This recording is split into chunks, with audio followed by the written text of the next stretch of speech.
Not only heard a lot of gaslighting tonight, we possibly saw and witnessed some super spreading from this event. And I talked to a senior White House official earlier this evening about all of these people, hundreds of people sitting side by side in the audience, not wearing masks. And the senior White House official brushed off these concerns about the lack of social distancing at the president's speech tonight, saying, quote, and get this quote might blow you away. Everybody is going to catch this thing eventually. Those are the words coming from a senior White House official about the concerns being raised about this being a possible super spreader event tonight.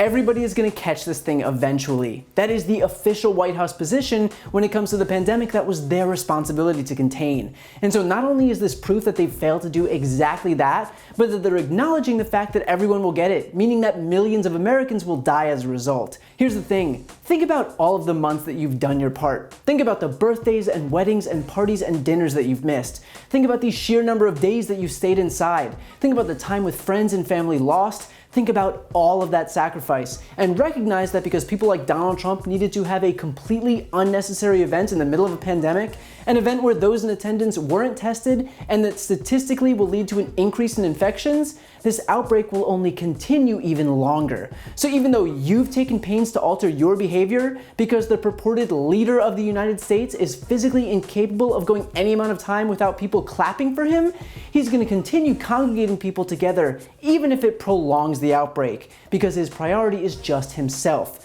So when you have to stay inside months longer because events like this one continue to perpetuate this virus, you can thank Donald Trump and the rest of his Republican toadies who showed up to clap. And by the way, it's not like Trump isn't acutely aware of the risks posed by holding events in the middle of a pandemic. First of all, the last rally that Trump decided to hold in the middle of the outbreak led to the death of Trump's own friend and advisor, Herman Cain. The guy went to Trump's rally in Tulsa, 10 days later was diagnosed with coronavirus, and shortly after that, he died. So Trump may have pretended to be broken up about it, but the fact that he's right back to holding events mid-pandemic goes to show that this really didn't have much of an impact at all. Second of all, the virus more broadly may very well lead to his loss in the November election. You would think, of all people on the face of the earth, that Donald Trump would have a vested interest in doing everything in his power to make this virus go away.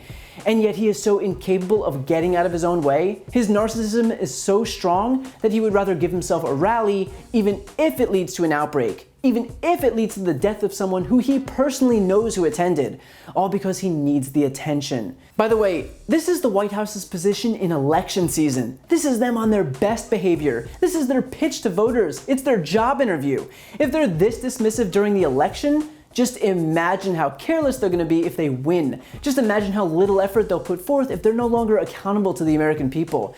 This is a tacit admission that if Trump and Republicans are reelected, they're not only going to give up, but they already have. Let's consider the math on this. Let's assume the White House is right, that everyone is going to get it. We've had about 6 million cases with 180,000 deaths. There are about 330 million Americans. That means 55 times as many people could get the virus, meaning 55 times as many deaths could occur. That means that, by the White House's own admission, there would be 9.9 million deaths. And of course that's not scientific because in theory the most vulnerable have already gotten it, but even if it is a fraction of that number of Americans dying, we could lose millions. This would be the deadliest event in the history of the United States. But for Trump and his administration, that's just the cost of holding a political convention. Sure, people might die, but hey, Donald Trump was reading off a teleprompter, so priorities.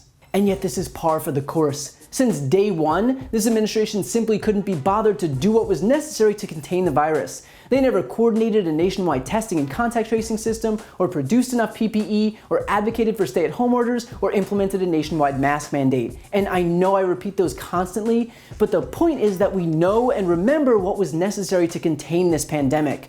So instead of doing those things, instead of putting in the time, this administration did a half-baked travel ban from China that still let 40,000 people into the country from China anyway, and then sat back and threw themselves a parade. Because they didn't want to do the work, they just wanted the praise. There are a lot of reasons not to vote for Trump and Republicans in this election, but their casual refusal to bother doing anything to contain the deadly pandemic is top among them. So when I say to vote like your life depends on it in November, I'm not exaggerating in the slightest. While you're here, please subscribe to my podcast, No Lie with Brian Tyler Cohen, where I take a deeper dive into the week's biggest stories and interview major players in the world of politics, like Kamala Harris, Adam Schiff, Katie Porter, Nancy Pelosi, Cory Booker, Eric Swalwell, and many more. Again, that's No Lie with Brian Tyler Cohen, available anywhere you listen to podcasts.